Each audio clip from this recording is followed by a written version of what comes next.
प्यास एक ऐसा एहसास जिसे हर इंसान समझ सकता है। लेकिन क्या हो जब पानी सामने हो, कुआं सामने हो, फिर भी आपको सिर्फ अपनी जात की वजह से उस पानी को छूने का अधिकार न हो। कल्पना कीजिए एक ऐसी रात की जब एक बीमार पति की सूखी हुई जीभ, एक पत्नी की बेबसी और समाज की कठोर दीवारें आमने सामने खड़ी हो। मुंशी प्रेमचंद की अमर कहानी ठाकुर का कुआं केवल पानी की तलाश की कहानी नहीं है, बल्कि सम्मान, समानता और इंसानियत की प्यास की कहानी है। तो आइए सुनते हैं एक ऐसी कहानी जो दिल को झकझोर देती है और हमें सोचने पर मजबूर कर देती है। ठाकुर का कुआं।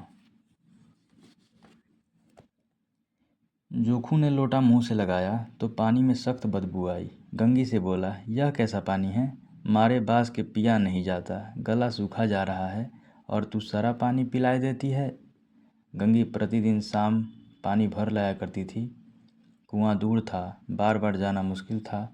कल वह पानी लाई तो उसमें बू बिल्कुल न थी। आज पानी में बदबू कैसी? लोटा नाक से लगाया तो सचमुच बदबू थी। जरूर कोई जानवर कुएं में गिरकर मर गया होगा, मगर दूसरा पानी आवे कहाँ से? ठाकुर के कुएं पर कौन चढ़ने देगा? दूर से लोग डांट बताएंगे। साहू का कुआं गांव के उस सिरे पर है, परंतु वहां भी कौन पानी भरने देगा? कोई तीसरा कुआं गांव में है ही नहीं। जोखू कई दिन से बीमार है। कुछ देर तक तो प्यास रोके चुपचाप पड़ा रहा। फिर बोला, अब तो मारे प्यास के रहा नहीं जाता, ला थोड़ा पानी नाक बंद करके पी लूं। गंगी ने पानी न दिया। खराब पानी से बीमारी बढ़ जाएगी इतना जानती थी, परंतु यह न जानती थी कि पानी को उबाल देने से उसकी खराबी जाती रहती है।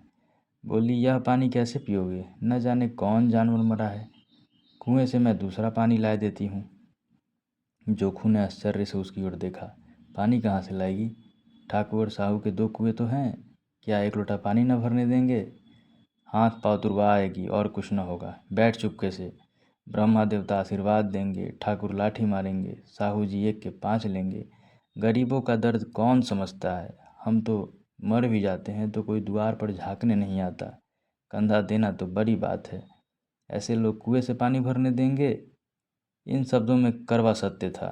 गंगी क्या जवाब देती, किंतु उसने वह बदबूदार पानी पीने को न दिया। रात के 9 बजे थे। थके मांदे मजदूर तो सो चुके थे। ठाकुर के दरवाजे पर 10-5 बेफिक्रे जमा थे। मैदानी बहादुरी का तो अब न जमाना रहा है न मौका। कानूनी बहादुरी की बातें हो रही थी।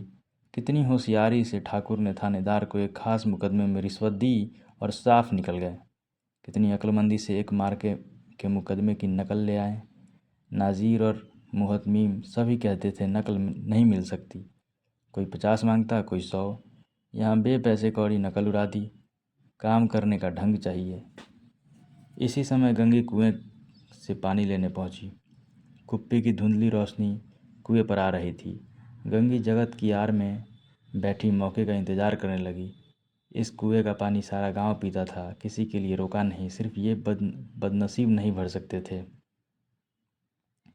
गंगे का विद्रोही दिल रिवाजी पाबंदियों और मजबूरियों पर चोट करने लगा। हम क्यों नीच हैं और ये लोग क्यों ऊंच हैं? इसलिए कि ये लोग गले में तागा डाल लेते हैं। यहाँ तो जितने हैं एक से एक छठे हैं। चोरी ये करें, जाल फरेब ये करें, झूठे मुकदमे ये करें।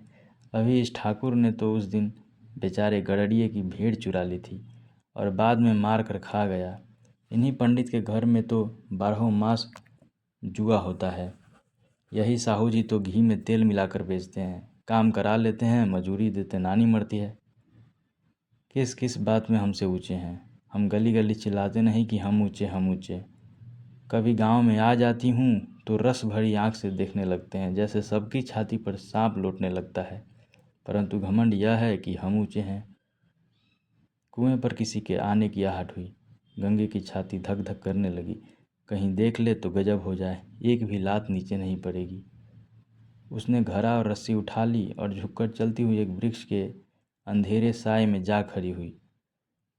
कब इन लोगों को दया आती है किसी पर? बेचारे महंगू को इतना मारा कि महीनों लहू थूकता रहा, इसलिए कि उसने बेगारी न दी थी। इस पर ये लोग ऊंचे बनते हैं। कुएं पर स्त्रियां पानी भरने आई थीं। इनमें बातें हो रही थी। खाना खाने चले और हुक्म हुआ कि ताज़ा पानी भर लाओ, घरे के लिए पैसे नहीं हैं। हम लोग को आराम से बैठे देखकर जैसे मर्दों को जलन होती है। हाँ, यह तो न हुआ कि कलसिया उठाकर भर लाते, बस हुक्म चला दिया कि ताज़ा पानी ले आओ, जैसे हम लौंडिया ही तो है। लौंडिया नहीं तो और क्या हो तुम, रोटी कपड़ा नहीं पाती क्या? 10-5 रुपये भी छीन झपट कर ले ही लेती हो। और लौंडिया कैसी होती हैं? मत लजाओ दीदी, छीन भर आराम करने को जी तरस कर रह जाता है। इतना काम किसी दूसरे के घर कर देती तो इससे कहीं आराम में रहती। ऊपर से वह एहसान मानता। यहाँ काम करते करते मर जाओ, पर किसी का मुंह ही सीधा नहीं होता। दोनों पानी भरकर चली गई तो गंगी वृक्ष की छाया में से निकली और कुएं की जगत के पास आई। बेफिक्रे चले गए थे। ठाकुर भी दरवाज़ा बंद कर अंदर आंगन में सोने जा रहे थे। गंगी ने क्षणिक सुख की सांस ली। किसी तरह मैदान तो साफ हुआ। अमृत चुरा लाने के लिए जो राजकुमार किसी ज़माने में गया था, वह भी शायद इतनी सावधानी के साथ और समझ बूझ कर न गया हुआ। गंगी दबे पांव कुएं की जगत पर चढ़ी। विजय का ऐसा अनुभव उसे पहले कभी न हुआ था। उसने रस्सी का फंदा घड़े में डाला, दाएं बाएं चौकन्नी दृष्टि से देखा, जैसे कोई सिपाही रात को शत्रु के किले में सुराख कर रहा हो। अगर इस समय वह पकड़ ली गई तो फिर उसके लिए माफ़ी या रियायत की रत्ती भर भी उम्मीद नहीं। अंत में देवताओं को याद करके उसने कलेजा मजबूत किया और घड़ा कुएं में डाल दिया। घड़े ने पानी में गोता लगाया, बहुत ही आहिस्ता, जरा भी आवाज़ न हुई। गंगी ने 2-4 हाथ जल्दी जल्दी मारे, घड़ा कुएं के मुंह तक आ पहुंचा। कोई बड़ा सहजोड़ पहलवान भी इतनी तेजी से न खींच सकता था। गंगी झुकी कि घड़े को पकड़कर जगत पर रखें कि एकाएक ठाकुर साहब का दरवाज़ा खुल गया। शेर का मुंह इससे अधिक भयानक न होगा। गंगी के हाथ से रस्सी छूट गई। रस्सी के साथ घड़ा धड़ाम से पानी में गिरा और कई क्षण तक पानी में हिलकोरे की आवाज़ें सुनाई देती रहीं। ठाकुर कौन है पुकारते हुए कुएं की तरफ आ रहे थे। गंगी जगत से कूद कर भागी जा रही थी। घर पहुंचकर देखा कि जोखू लोटा मुंह में लगाए वही मैला गंदा पानी पी रहा है।